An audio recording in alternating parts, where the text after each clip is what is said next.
Bukti sudah kuat, polisi pun telah menetapkan Tumian alias Sunarto sebagai tersangka pembunuh ibu kandungnya, Suratmi.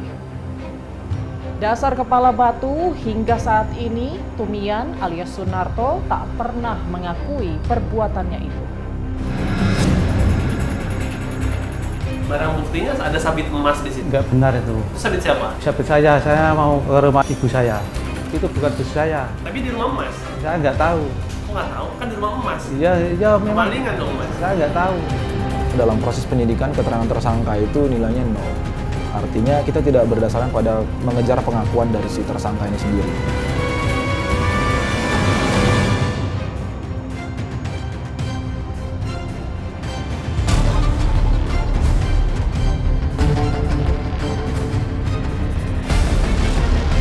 Tumian alias Sunarto, tersangka pembunuh Suratmi, ibu kandungnya, benar-benar kepala batu.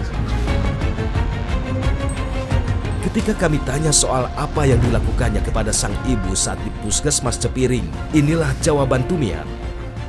Jadi gimana? Saya lambenya ibu kan ada darah yang menetes Darah dari di bibir ibu saya.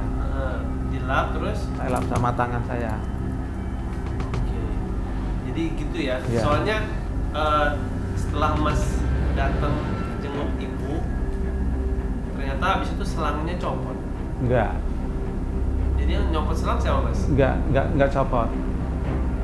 Iya, nggak habis emas jenguk, nggak Iya, lama. iya. Pas dicek oleh suster, selangnya copot. Enggak Habis itu ibu meninggal. benar itu.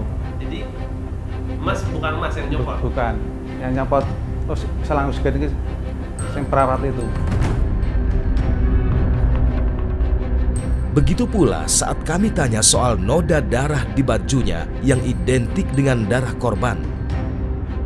Saya nggak tahu itu bukan Ini baju? itu bukan bus saya. Tapi di rumah emas.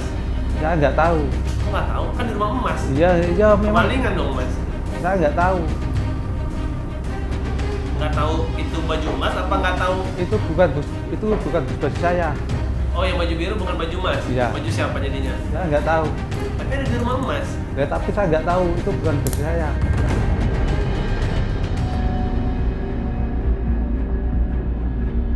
Meski demikian, tak jadi masalah bagi polisi soal keterangan bohong tersangka. Jadi hingga saat ini si pelaku masih tidak mengakui, bahkan dengan terangnya barang bukti yang sudah kami paparkan, si pelaku sendiri tidak mengakui. Namun tidak masalah, karena dalam proses penyidikan keterangan tersangka itu nilainya 0. Artinya kita tidak berdasarkan pada mengejar pengakuan dari si tersangka ini sendiri. Dengan adanya barang bukti yang sudah nyata ini di depan mata, yang juga kita terangkan dalam alat bukti kita, cukup untuk kita menjerat Tumian dengan Tumian alias Sunarto dengan pasal 340 yang mana merupakan pembunuhan berencana. Kini, Tumian alias Sunarto harus mempertanggungjawabkan perbuatannya di hadapan hukum.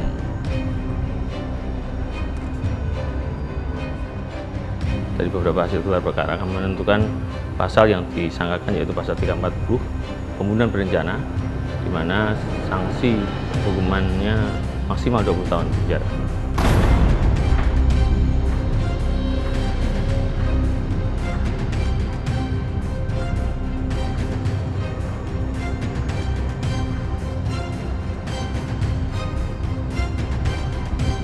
Di rumah inilah selama ini Suratmi, ibu kandung tersangka, tinggal. Sehari-hari Suratmi hidup dari sisa harta peninggalan suaminya.